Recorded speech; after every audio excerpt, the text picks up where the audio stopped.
My wife yelled, "My ex is coming to the housewarming. If you don't like it, too bad." The words hit me harder than I expected.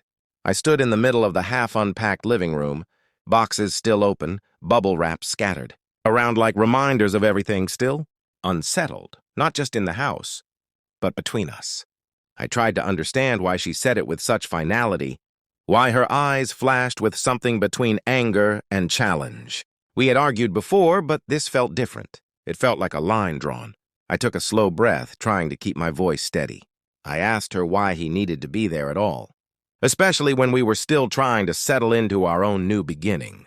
She brushed it off, saying he was an old friend and that adults should be able to handle such situations maturely. Maybe she was right, but something in her tone didn't feel like maturity. It felt like defiance. It left a knot in my chest that even I didn't fully understand. The day of the housewarming came with a tension that lingered like humidity before a storm. Guests filled the rooms, laughing, admiring the place, clinking glasses. I tried to blend into the crowd, smiling when needed, though every few minutes my eyes darted toward the door. And then he walked in, her ex, confident, familiar with her in a way that made something inside me tighten.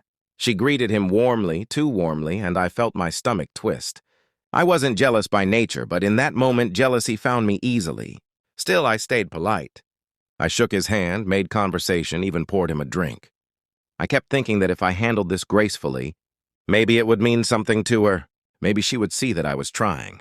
All the while, though, I watched the way she laughed at his jokes, the way he seemed to know little things about her that I didn't.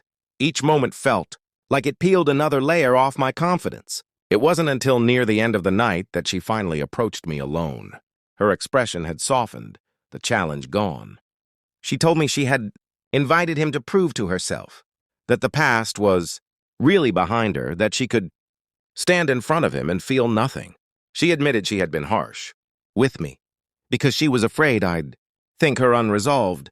Feelings were the reason she wanted him there. In truth, she wanted closure, not connection. I listened quietly, and for the first time that evening, the knot in my chest loosened. I realized how easily misunderstandings can grow when pride enters the room, before honesty does. She slipped her hand into mine, almost shyly, and for a moment it felt like the world settled back into place. The house no longer felt like a battlefield.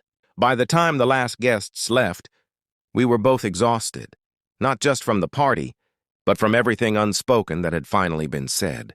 We sat together on the couch, surrounded by empty glasses and half-open boxes, our new home quiet at last. And in that silence, there was something comforting. A reminder that relationships aren't built on perfect moments, but on the difficult ones we choose to face together.